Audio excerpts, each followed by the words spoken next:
Okay, I think we're here. Still getting used to this YouTube live stuff, folks. Well, hello, good evening, everybody. Good evening. Let's just jump right into it. No time to waste. My name is Jolie Ghazi. If anybody doesn't know who I am, I'm a certified relationship coach, CDCA, and I'm somebody with a fair amount of experience in breakups that I want to share some of the learning lessons with y'all today. Before we dive in, one thing I want to just highlight here is a lot of times when it comes to relationships, this is just like a human tendency, is we have this habit or this urge to compare.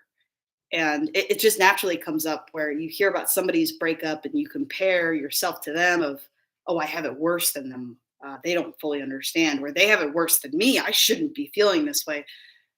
We start judging ourselves in all these different ways. And that is not the purpose of this conversation today. So I'm going to be sharing some of my own story. I'm going to be sharing some of the lessons that I've learned and how you can apply them. But as a cautionary tale here, what I don't want you to take away from this is any sort of feeling or comparison of what you're going through right now.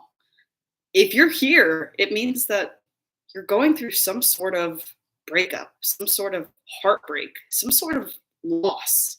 And these things can be some of the most painful things that we experience in our lives, whether it's a loss of a romantic relationship, a relationship that's ending, whether it's grieving the loss of somebody who passed away, whether it's even a transition period where maybe you are grieving the loss of a former version of yourself, right? You're breaking up with this image of yourself that you've created over all these years.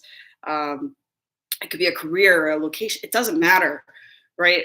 Inside of our bodies, we crave familiarity, we crave safety, we crave comfort. So when any of those things is a huge shift, sometimes it can outweigh our ability to cope with it. And it can really put us in this fight or flight stage where we don't know how to deal with it. We don't know how to get through it. And it's really painful. One thing that we're going to talk about a little bit later is how the body doesn't actually know the difference between physical pain, like if I break my arm or something, and emotional pain. If there's a betrayal of some sort, or somebody that used to be very close and in our lives no longer is, there's an emotional loss, an emotional tearing that happens with that. And oftentimes our body can't distinguish the two. So just as if I break my arm, there's going to be swelling, there's going to be a whole bunch of things going on under the surface to try to heal that area and protect me from moving it. There's going to be pain in certain ways, so I don't, jeopardize that movement. The same way, there are going to be a lot of automatic reflexes that happen after a loss like this. We're going to talk about grief. So we're not here to judge any of that, right? Somehow when we get to the emotional stuff, we start to judge ourselves and think we could just outthink ourselves from it. The thing is, grief happens whether we work with it or not. It'll always stay there until we actually process it. So that's what we're going to dive into today.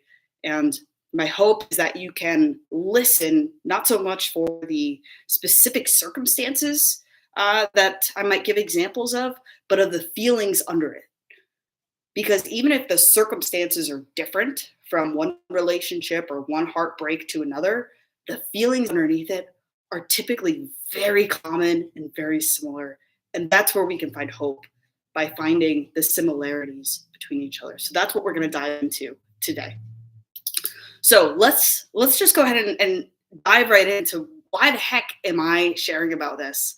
And just to give you a quick story of my own, right? For the majority of my 20s, I was in a long-term relationship that was severely dysfunctional and unhealthy. It was emotionally abusive. And at the time, I would not have been able to say that.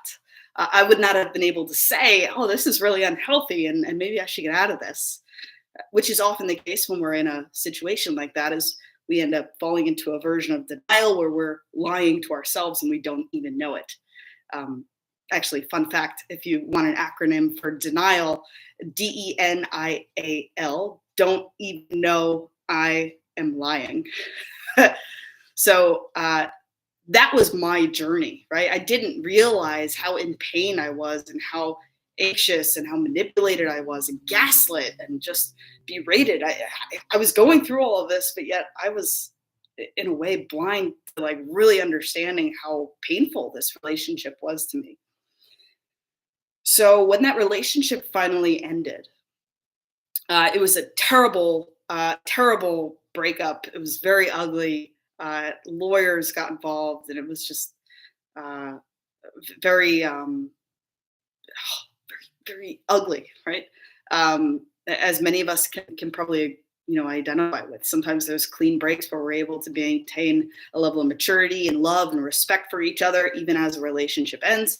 And sometimes you really see somebody's true colors in those moments when they're feeling a lot of pain and they want to inflict pain on somebody else. So oftentimes you'll see that in the ending of a relationship, or really any tough times in a relationship. Sometimes like you'll see those moments. But the thing is, I couldn't see any of that. So relationship ended. This was the first time I experienced heartbreak in my life. And it was the hardest thing that I had ever gone through. I had no idea how I was going to get through this. I was waking up shaking with anxiety. I had no appetite to eat. I was so depressed. It was hard to get out of bed. I didn't know how I was going to be able to function at work. If anybody, even at work, would just casually ask me how I was doing, I would just break down in tears and start sobbing right then on the spot. I I had no grounding of what grief was, how this works, how to make sense of it, how I was going to get to the other side, any of that.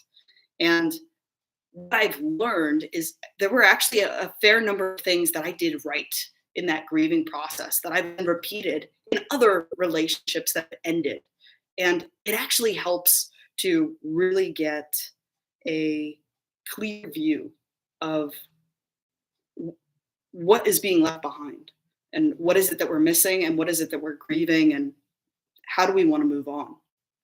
So it was from that experience that years later I was able to actually take a look back and piece apart, what did I do that made that so uh, relatively easy for me. Now grief is never easy, but there are ways that we can make it harder on ourselves. For instance, if I break my arm, that's painful, but I can definitely make it a lot more painful if I'm going to try to also bench press or do some bicep curls. Yeah, you're causing yourself pain that doesn't need to be there. The same thing happens with grief. We can work with it and kind of let it do its healing process. And we can also work against it and cause more pain to ourselves. And a lot of times that comes from not progressing through the stages of grief, repeating the same patterns of those relationships over and over again, or fighting with ourselves and not letting us actually go through the whole process of recovering from that heartbreak. So, we're going to talk about 5 steps today. And these are the 5 steps that I've taken and that I know can help you in your process as well. We don't have that much time, so I could probably spend a whole hour just on each of these individually, but this is meant to give you an overview, hopefully something that you can maybe take and get started and work with a little bit more, maybe on your own time, or if you have some friend that can support you, or a counselor or a therapist or a coach or something like that. These can be things that you start to piece out a little bit more, different questions that you ask yourself and so on. Okay, so let's just dive in. The first step of this recovery from heartbreak framework is you have to understand the 5 stages of grief. Love and grief are 2 sides of the same coin. So just by virtue of having care and love for someone, even if this is a friendship, a relationship, a family member, whoever it is, just by version of having that closeness, there's just by default going to be some element of grief there. I'm not going to get too deep into that, but for the sake of today, like let's just agree on that premise that love is always going to include some amount of grief. Even if you live a long, happy life with the partner of your dreams, someone's going to die. Something's going to change. And this isn't to be morbid. This is just the nature of life, right? Nothing is permanent, and everything is going to come and pass away in some form or another.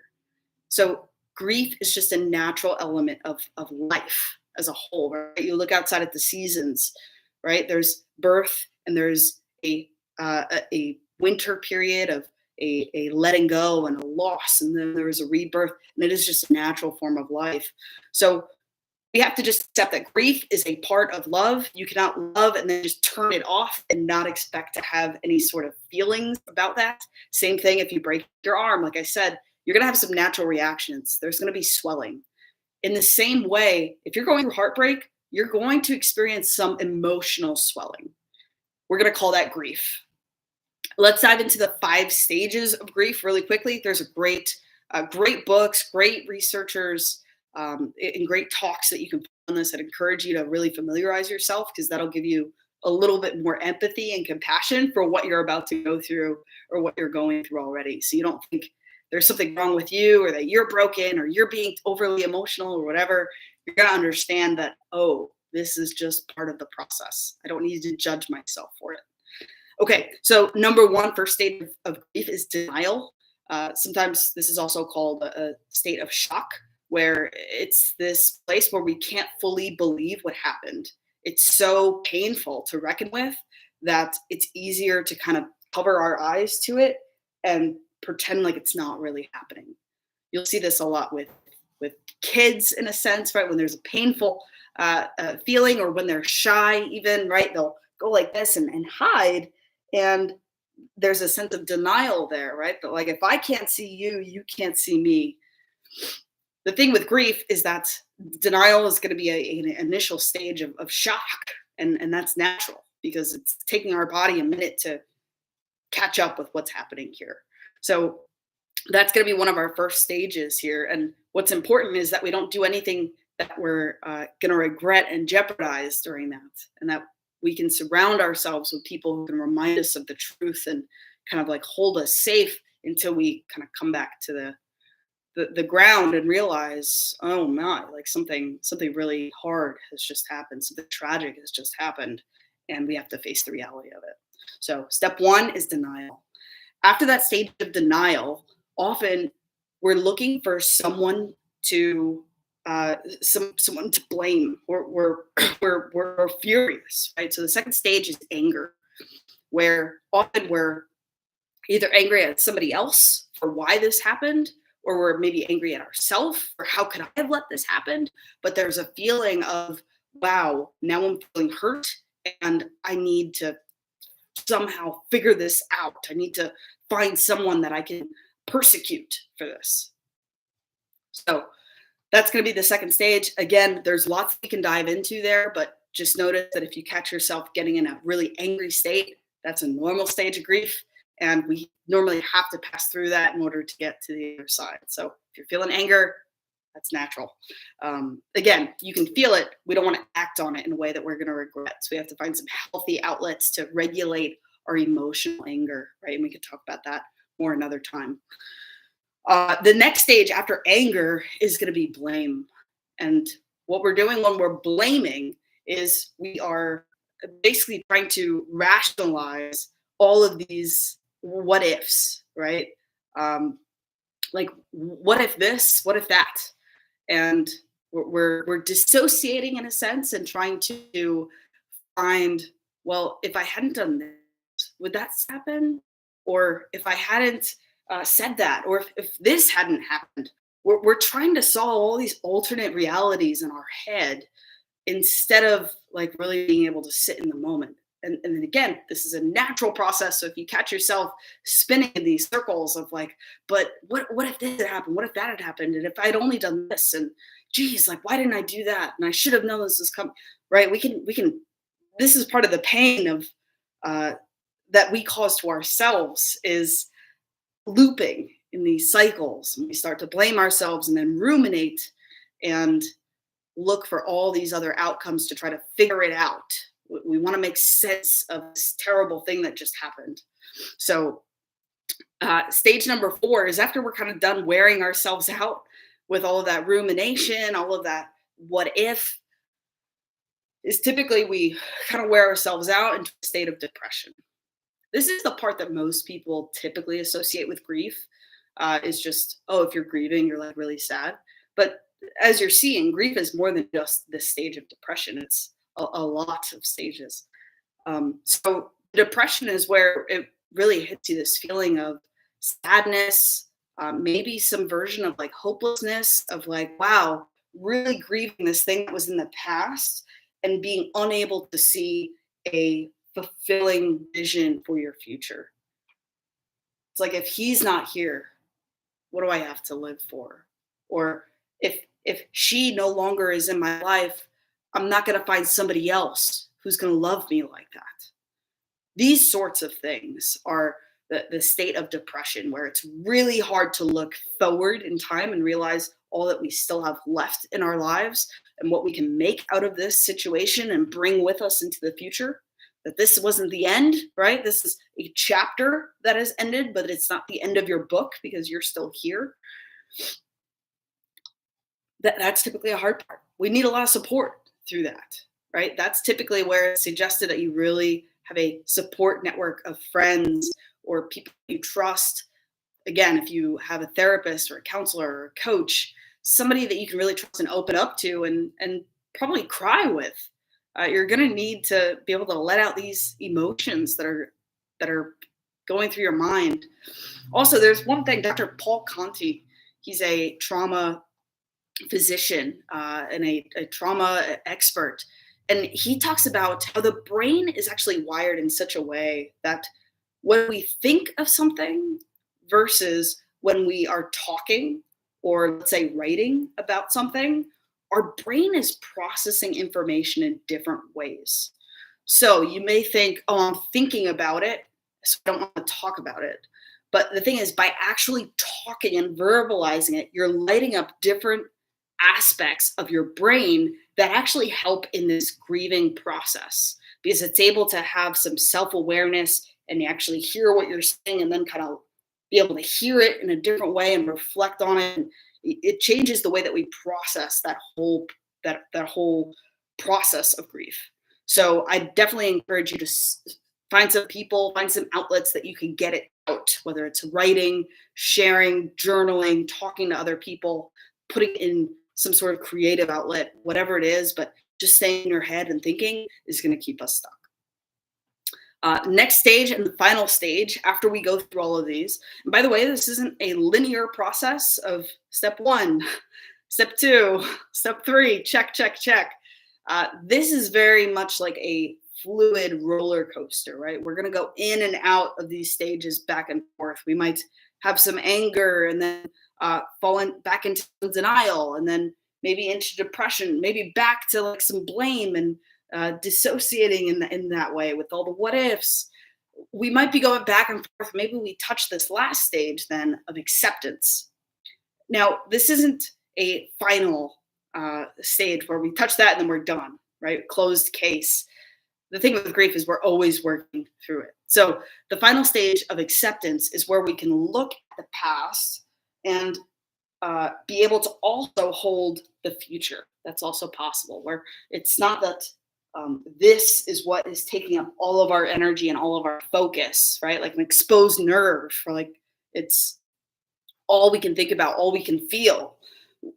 When we're at acceptance, we have more of a balanced reality again. And we can accept that this happened. We can take our lessons from it. And then we can also see what we want to create for the future. So these are the 5 stages of grief. We don't just hack our way and bypass one of these and just skip over the painful ones. We have to go through all of them. And if you do, you will get to the other side where you have a state of acceptance, where you are okay, where if there was some sort of traumatic occurring there, it doesn't have that hold over you, that emotional pull. You might be able to then talk about it in a more level-headed and rational way and not just emotional, because you've actually processed all of the emotion. Okay, So that's the first thing is let's understand grief.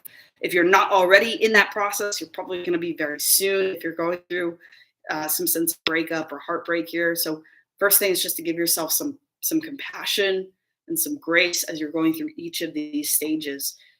It doesn't make you weak. It makes you human. It makes you very human.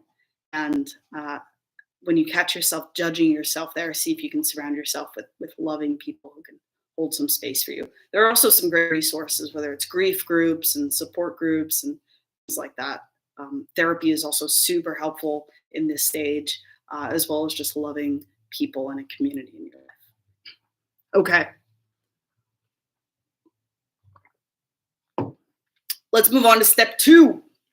This recovery framework. Step one is understanding grief. So we know what we're walking into. All right, it's going to be tough. So number two is we want to have a battle plan of coping skills. We want to have a battle plan of coping skills. Now, if you imagine somebody is going through these stages of grief, there's going to be moments of pain. There's going to be moments of sadness. There's going to be moments of anger.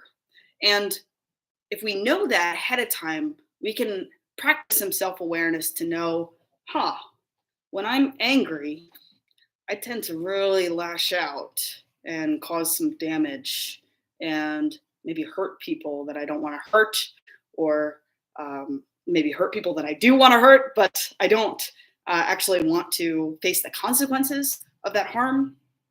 Or maybe when you're sad, you end up reverting back to some damaging behaviors, maybe surrounding yourself with people that aren't healthy for you. Maybe it's calling that ex back up, even if it's an unhealthy dynamic, things like that. So step two is where we want to practice some of this self-awareness and look at those 5 stages and see, where are the parts here that are probably going to be the most difficult for me, that I have a hard time regulating myself with, that maybe you have a hard time processing on your own, that you might need some support with. So here's where we want to create a battle plan ahead of time to know that when you are feeling X, you will do Y. When I feel, let's say, really sad and sentimental and want to text my ex about some stupid thing I saw on TV or something, instead, I will text my friend who is loving and caring and knows I'm going through a grieving process, who's going to be patient with me and be able to share in that moment with me. Things like that. Or when I'm feeling very angry and want to go slash someone's tires, for instance, right? What I will do instead is maybe go to the gym or maybe talk with a friend and go for a run or some other sense of regulating that emotion. It's not to try to make that emotion go away, but it's giving it a chance to flow through our body in a way that we don't later regret. So that's the key here, is coming up with a battle plan. So I'll give you just a second or two here to look through, if you're taking notes here, or even just think to yourself of those stages of grief, which for you is the most likely to make you have some sort of impulsive action that you'll want to take to get out of that feeling that you'll actually end up regretting. For me, one of those things was, I happen to be sober and in recovery. And it was like, okay, well, when I'm depressed, I need to make sure that I don't decide that maybe I should just go get high to deal with feelings. So my coping mechanism is when I feel depressed, then I need to go to a meeting or I need to call one of my friends in recovery, so on and so forth. So I'll just give you a minute here. Think back on that list, right, of all these feelings that you're going to go through, and just think of what are maybe 1 or 2 battle plans you can come up with for when you're feeling X, you will do Y. So just take a second and think that through, or if you're taking notes, jot that down for yourself.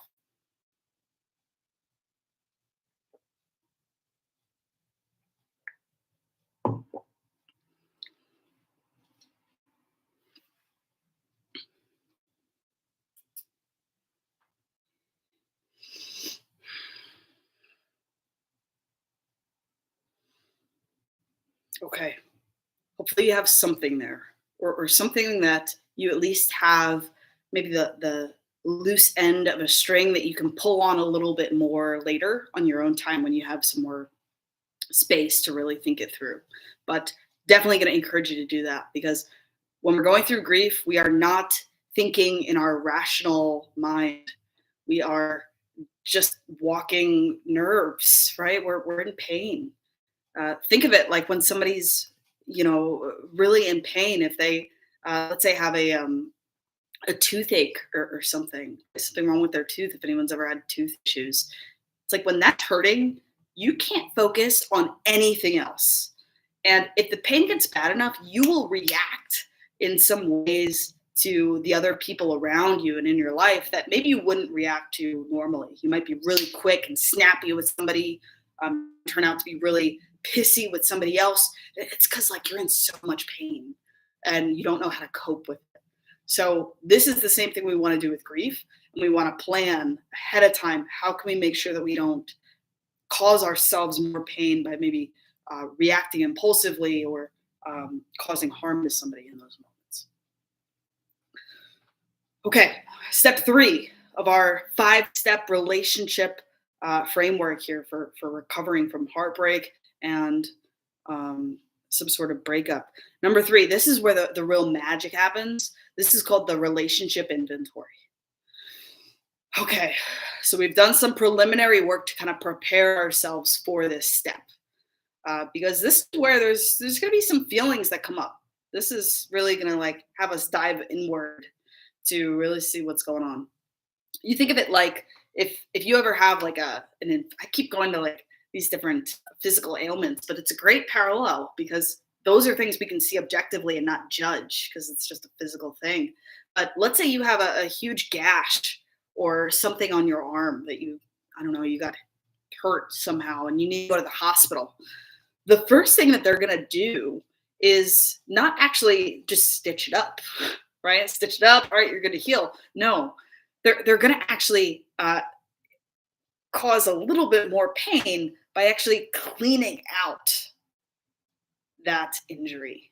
They're actually going to go in and take out some of the different particles or contaminants, whatever it is, so that they can actually heal it without the dirt inside. So this is where it's going to get a little bit worse before it gets better. And it's part of the process. So as part of this inventory, it might feel a little painful. Again, like be mindful of yourself. If you feel like this is too much for you, maybe you want to do this type of work with a professional of some sort. You don't want to push yourself to a place where you're really just not able to cope. But if it's a little bit uncomfortable and just like a little bit maybe unfamiliar for you, it's not necessarily a bad thing. But I never would dissuade anybody from getting some professional help when they're going through something like this if they feel like they're kind of hitting a brick wall when trying to do it on their own. Okay, so part of this relationship inventory is what we're trying to do is look at this relationship, friendship, whatever it is that ended, and we want to be able to clearly see, what am I missing from that relationship? In other words, what's the saddest part about losing that relationship? For me, I like I said, I was in a long relationship with someone that really wasn't healthy at all for me and didn't treat me well. But then there were still elements that I missed when we broke up. And for me, I started listing those out, and I'm going to encourage you to list some of these out too. What is it that you're grieving here? So for me, it was like, wow, like I shared a home with somebody, and that feeling of closeness was like, wow, now I'm like on my own. I have my own place, and like I don't have someone that I'm coming home to or someone that's coming home to me, and like I really miss that. So like, okay, note that down, right? Like having that domestic life maybe is really important. Another thing I missed is in that case, it was like I got some element of validation, right? Like I feel like if I'm in a relationship, like there's some element of feeling good about myself at the time. So, okay, right? We want to write that down. We're not trying to judge ourselves for anything that's in here, right? Maybe, in this case, her cooking, right? She was a great cook, and like, oh, I really miss her cooking. Okay, we want to put those things that we do miss on one side of an inventory here. So if you have some paper, that'll be helpful here. Um, and just take a couple moments here to just write down what are the things that you miss, um, because these are things that we'll be able to pull out, right? Was that specific to this relationship, or maybe was that maybe just elements of a relationship in general that you're going to want in the future? So first step of that inventory is to write down what are those components that you miss, those components that you are no longer having that you want to find maybe in the future. That's where we're going to go with this. If this is a friendship, oh, it's somebody that I could go golfing with. It was someone that I could call and talk to when I was having a bad day. Someone that I could have over at my house for, dinner parties or whatever. Whatever it is, we want to address what are those elements of that relationship, that friendship, that connection that we are going to miss. So take a moment here. Again, you're not going to be able to get all of it down in just a couple minutes, but see if you can at least give yourself a little bit of space to get started here.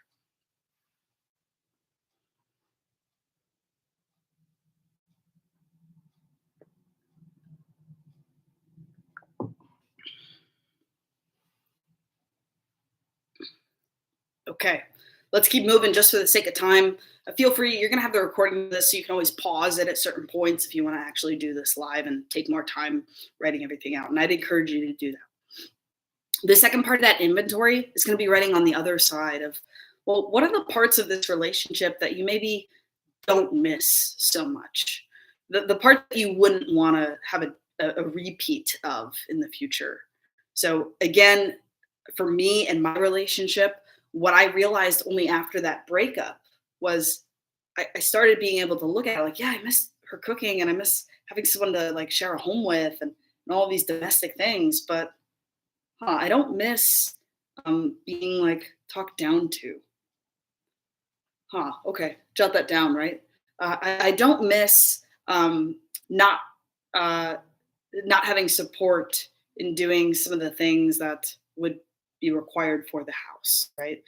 Feeling like it was like all on me type of thing, right? Go ahead, write that down. I don't miss the elements of the manipulation that would happen. Okay, great. Right, we want to write that down. We're not trying to dive into like a huge analysis and emotional explanation of everything right now. We just want to jot down what are those things that maybe we learned from this connection that we don't want. In this case, this could also include if, let's say, you had a friendship that broke down and there's some element of maybe betrayal or a break of trust. Okay, what I realize that what I don't like is having somebody that I feel like I couldn't trust, or who constantly broke my trust, or who couldn't take responsibility for themselves, or who didn't practice emotional intelligence and empathy or kindness, whatever it is. We're just trying to take a clearer look here. We're not blaming anybody. We're not trying to make anybody the bad guy or good guy. We're just trying to take an objective look at what was the good here and what was the not so good here. Okay, I'll give you just a moment to see if you can come up with one or two of those as well.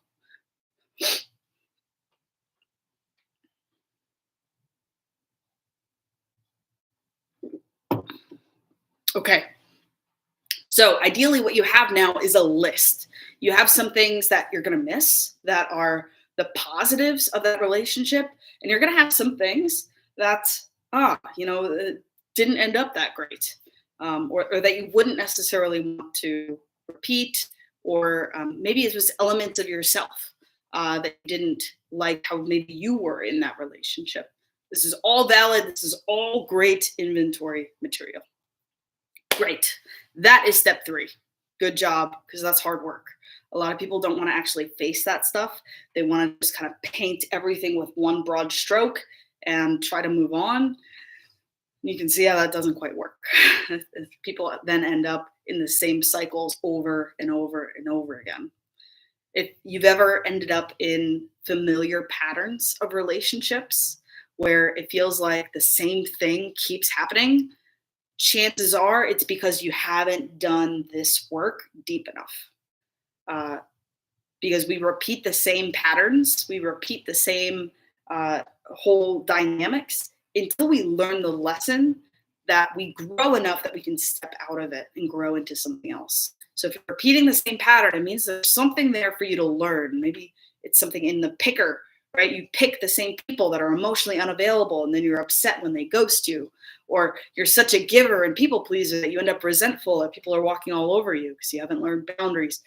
Whatever it is, it comes back to, what do I need to do to learn and grow from this situation?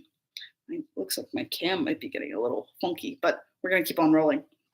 All right, so that's number 3. If you've done this already, good job. Let me see if I can fix this. How do I? Oh, it was just telling me to get closer. There we go. We're almost there, folks. Step 4 of this relationship healing framework. Step 4 is, now that we have an inventory, what we can do is start to create a new vision for our lives. What I mean by that is we get to determine, what do we want our future from here to look like? Now, as we're going through the stages of grief, this might be very difficult, where we say, I don't want any future except for the past that I had with this person. I just want this back. And it's hard for us to see anything that we want in the future. So also, it might depend on where you're at in the grief process for you to be doing some of this work. You might need to already get past the denial and the anger, maybe some of that blame and what if dissociation there. But try it at different parts and you might find different things that come out. But as we were looking at this new vision, is we want to be able to see, well, what do you ideally want in a future relationship or a future friendship or a future connection? Of course, maybe you're not ready right now, and I think that's a good idea, is for you to not jump into something else right away. We need to process our feelings and really give ourselves space to grieve it without just trying to put a spit shine or new coat of paint over something that's kind of falling apart on the inside. I think a lot of people do that, and it ends up causing more pain, because then all the feelings of grief from all these relationships get so twisted and knotted, and it becomes even more hard to tangle it and move forward. So definitely suggest taking a little bit of time to work through these feelings. As you think of that new vision, right? Ideally, you're able to look at that list of that inventory of the good and the bad, and you're able to see, in a future relationship, I would want a lot more of the good, and I would want a lot less of the bad. And now you know what that actually looks like for you, right? So now you can create a vision of, what would that look like in the future for that connection that does have more of the good? What would you look like in that scenario? Who would you be as a partner? How do you want to grow? What would make you better in that future version of that relationship? So again, coming back, in my example, that new vision of me included, wow, like, I would love somebody to share domestic life with. And I would love somebody that I can, share a home with and do all these things with. And then I look at that list of things that I didn't like, and I realize, I really want a partner that respects me and that treats me kindly and that is able to listen with emotional intelligence and have vulnerability and respect boundaries, not need to manipulate and con and cause more pain. As somebody who's mature, who's done like their own work on themselves, I realized, like, wow, like, yeah, like, I'm grieving the loss of this, but like, wow, like, in my mind, if I was to make up a version of like what an even healthier version of that relationship would look like, it would be like emotional intimacy.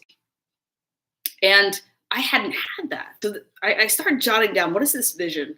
And part of that vision is also, who would I want to be?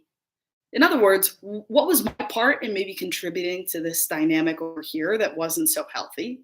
In this case, right? I was very much a people pleaser. I was very in denial. Like I said, I didn't stand up for myself.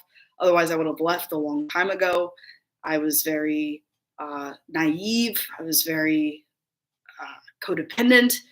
I said, I don't like that about me. So, in a new vision of myself, in a new relationship, it would be somebody who actually, a version of me that like actually loves myself and puts myself first. It would be a version of me who's able to communicate my boundaries and not worry about how they're going to react to it because I know this is my truth. And so on and so forth. I started to learn, wow, it would be somebody it would be this version of me who like doesn't feel like they need to say yes when they want to say no. So this is where we start to see like, wow, we're not just going to try to create the same thing again. We want to create a new vision. So take a moment and think for yourself, what are some elements of that new vision that you would want for yourself, whether that's the relationship, the friendship, what would make it even better here? So take a second and think through if you could just think of one or two elements that you can jot down about that.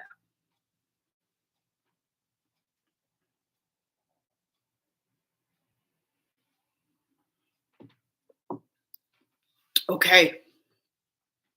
All right. Like I said, you can always come back to this. You can always pause it.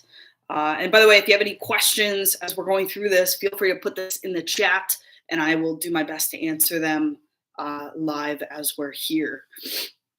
Okay, so we've talked through 4 of the 5 stages so far. Just to recap, first is understanding grief. Like, okay, we're in for a ride. We're going to buckle up. Number 2 is we got a battle plan for like how we're going to deal with all these bumps in the road. We got some battle plan coping skills. Number 3, we have our relationship inventory. We've taken an objective look. We're not painting it all with one stroke. We're dissecting. What was the good elements here I would want to repeat? What are the elements I would maybe want to leave behind? All right. Number 4 is we create a new vision from that inventory where I say, oh, wow, yeah, there could be a future and I can imagine that. And maybe we don't fully know how to get there, but we have a vision, right? Something that gets us from just staring at the past with what went wrong and what ended and looking at the future. That's what we're looking for at step 4. Step 5 is where we're wrapping it all together.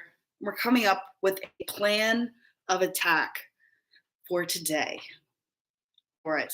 So once we have a vision of hope, that sounds nice and pretty and wonderful, but it may seem so far away that we don't even really know what to do with it. It's kind of nebulous. And it's like, well, if I knew how to get that, then I would do it. I would have done it already.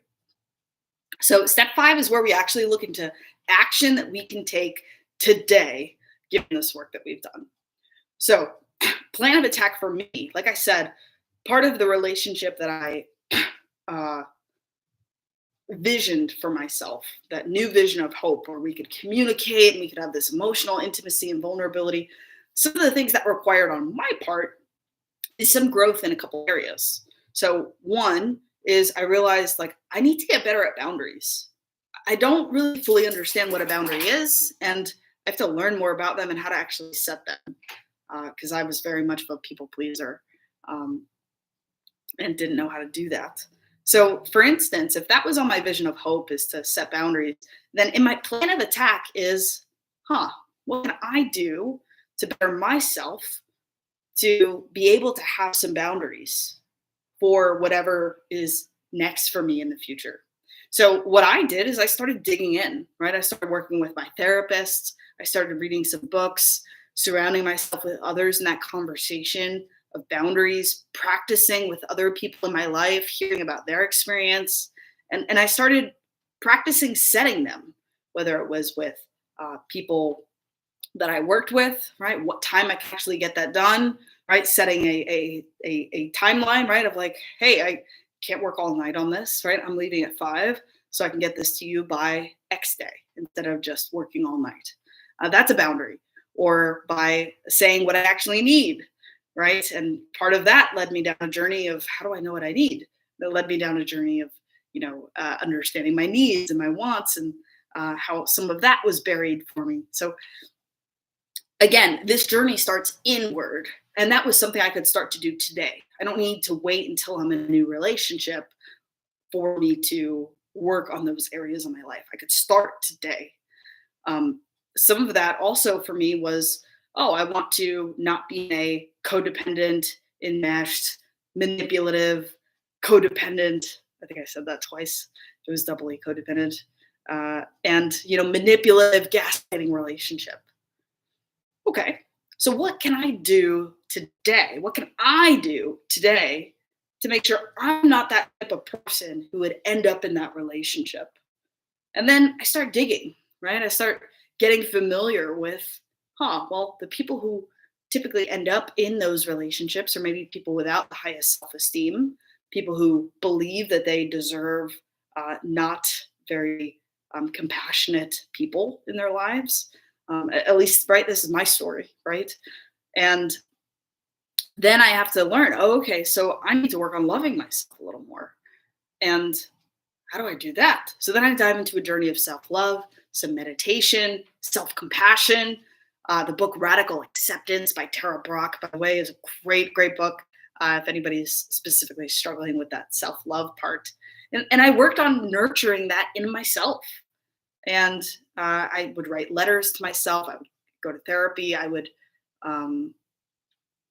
treat myself to dinner, little gestures to show that I actually love myself, right? Not putting myself in dangerous situations, saying no when I actually mean no, maybe not beating myself up when I'm feeling tired because I'm human, things like that. So it's about taking small steps today. What I'm doing today to become more of that vision of hope person that I see for myself. And that wraps it up, right? Because then it takes you on a journey of you not waiting for somebody else to just come around and fix all the heartbreak and make everything worth it. It's you that's actually that caterpillar that's transforming into something beautiful. And what we're doing is we're taking something very painful that happened, right? Heartbreak, breakups, a relationship ending, a divorce. Oh, right? Like these things suck. It's so painful, right? We'll do anything to avoid these feelings. Go listen to the radio, and most of the songs you'll hear are some version of like that relationship journey, right? This is a universal experience. And we want to find a way to cope with it in a healthy way. And this is the way that I've found, this is the way that I've guided plenty of people through that help them get to the other side without needing to deny any of their feelings and also not needing to act out in a way that they later regret. Okay, so I believe a couple of you had questions, and I want to pull up some of the questions that we can dive into together. All right. So, all right. One of you talked about, do I ever really get over it? So first off, I hear the pain in this question. Like I know that there's that feeling of I'm never going to get to the other side. And that's the way grief feels. Again, it's like that toothache where this pain hurts so much that it's hard for us to look forward to anything else. Yes, you do get over it. And you can help that process along. So people often say, oh, it takes time and time will heal all wounds. I disagree with that. It makes it seem like grief is just a passive process that like if we just sit here and let time pass, one day we're going to wake up and just magically feel better. It's not quite how that happens. Like same thing if I broke my arm or something like that. I don't just wait. There are things that I need to do to progress that healing process. If I don't do anything, then I'm probably going to re-injure it every time I'm moving it, right? So I need to take action to make that time worthwhile. I maybe need to cast it and immobilize it. Maybe I need to work on some physical therapy Maybe I need to supplement with some like calcium or something like that. So I wouldn't say that time alone will heal everything, but it does take time at the same time.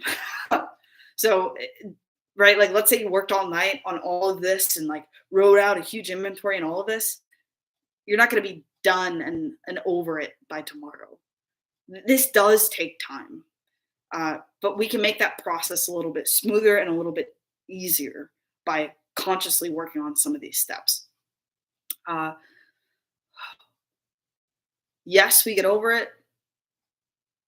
There, I wrote an article. If you look on my blog, joliehigazi.com/blog, there's this article, "What Heartbreak is Like," and it's like how at first it's all you can think about. Of course, how are you can't envision a future beyond this.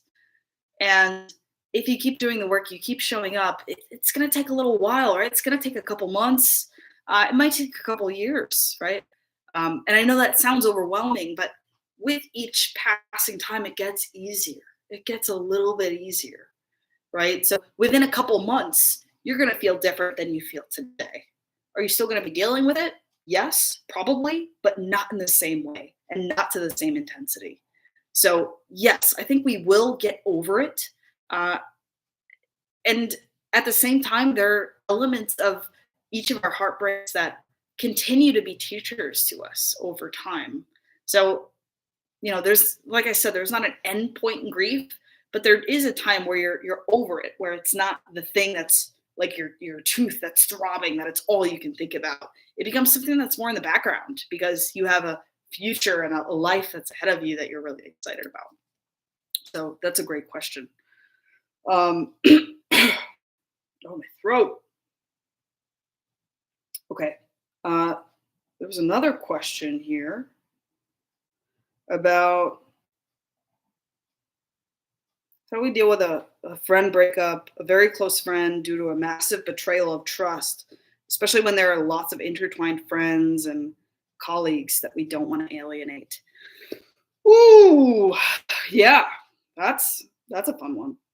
So sometimes friend breakups can be just as much, if not even more painful than a romantic one.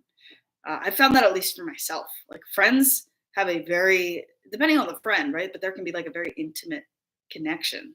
So I just want to acknowledge first the pain that's associated with that. And this may be a friend and a betrayal, but you'll probably still go through those same elements of grief that we talked about earlier.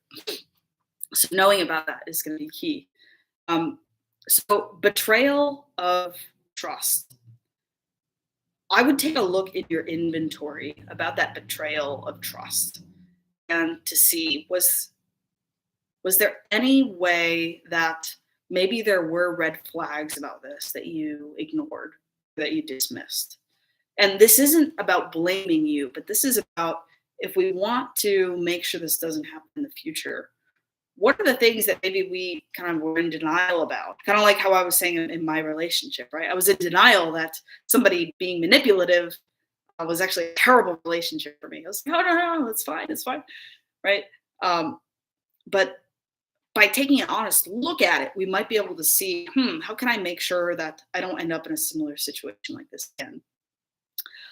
In this situation, especially with other people that are associated, I would want to talk and like understand a little bit more of the details. But at first glance, boundaries seem like they're going to be your best friend. So you setting your boundaries, and a boundary isn't telling somebody else what to do, it's saying what you will and will not allow in your life, right? So being very clear about what are your boundaries with that person and what are your boundaries with your other work colleagues, whether it's about what you're talking about, maybe you specifically don't talk about that other person, right? And you just have a boundary that like, I'm not going to dive into, his business or our business, or, I'm going to keep that personal, or whatever it is, those boundaries that you can set. I feel like I would need a little more context to dive deeper there. I don't want to like give any feedback that wouldn't be helpful because I don't have the full context. But a friend breakup of a very close friend, I would first give yourself some compassion, right? And understand first what you need in order to heal, right? Like maybe for you, that means not going to certain work functions if that person is also there, or if people are there that are triggering, and talk about it, or something like that. That's like the first important thing is to help yourself heal. So that's what I would focus on first here is uh, giving yourself almost like that cast, right? You have a broken arm, like you want to protect it. So give yourself a cast and figure out what that might look like for you, so that you're not re-irritating it over and over again. Maybe it means different boundaries where like you're maybe not working in the same place, or maybe you change where you're sitting, or different projects you're on, right? Depending on the intensity of this. Um, you need to do what you need to do to protect yourself, and take care of yourself. So always dive more into that if you want to reach out to me after this. Let's see, one other question before we close. Let's dive into one more. How do I avoid codependency behaviors, but also be present in a partner's struggles in order to help him or her? Yeah, if you haven't already picked up, right, codependency was a big part of my story. And what I realized in my codependency is I didn't know how to let someone love me just for me being me. And instead, I felt like my value and my worth as a partner was based on what I can do to help this person, what I can do and contribute, what I can like work at, not just who I was. So first off, just really building up that self worth, that self love, that self respect that didn't require me to. What I noticed for me is I kept gravitating towards people who, in some way or another, I felt like needed help, so that I could serve a purpose. Right? And I'm helping them. I'm helping, and I feel good when I'm helping. But once I heal that part of me, I realized that I can be attracted then to people who don't need my help. They're fully self-sustaining. And in the past, that would have been like really intimidating of like, well, like, why would they want to be with me? Right? They have everything together. But as I continue to heal my own wounds and my own traumas, I can actually meet with that person in a place where I don't need to work in order to prove my worth in that relationship. That being said, with codependency, first I want to just acknowledge that it sounds like you're in a place where you genuinely care about this person, like you want to help, but you want to avoid uh, falling into that pattern yourself. And I think, again, this is where boundaries are so key, and doing some of this work to figure out what your real needs are and holding firm to them.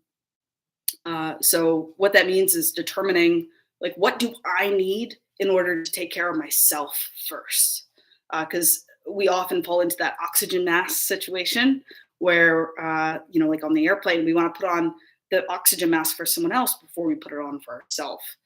And the thing in relationships is sometimes we don't even know what that looks like to put the mask on ourselves.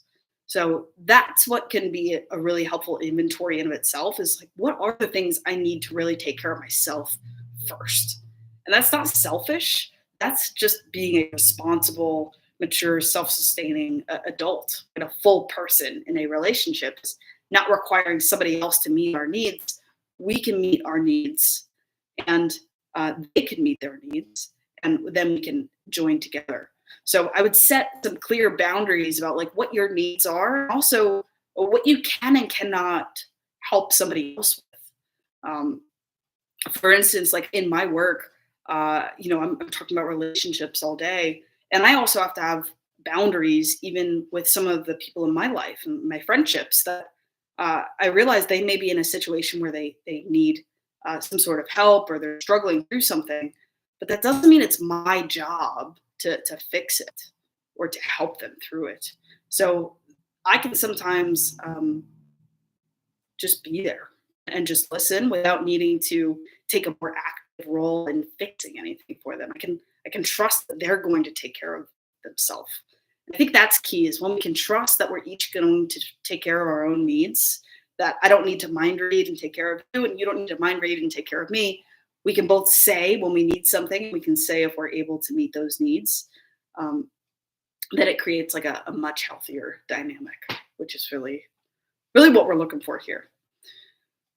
Okay, if you made it this far, why don't you give yourself a pat on the back, because this is hard stuff to dive into. And the fact that you're here shows that you don't want to just repeat the same patterns over and over again.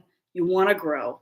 And just from being here shows your willingness. And you're taking a big positive step for yourself. So I just want to acknowledge you for that. If you are not already subscribed to my newsletter, I would suggest that you subscribe, joliehigazi.com/newsletter. That's where I send different stories, real life situations, and learnings from my journey. I learn more about emotional intelligence, relationships, self-compassion, self-growth, that sort of thing. So definitely encourage you to sign up. You'll find the link in the description here. Until then, folks, take care of yourselves. Be a little bit kinder to yourself than you feel like you need, because you're going through a lot. And the last thing we need is more self-judgment when we're already suffering. So I'm sending you love. I'm sending you lots of good vibes. Feel free to leave a comment or shoot me a message if you have any questions or anything based on anything that we talked about today. And until then, I will see you soon. Take care.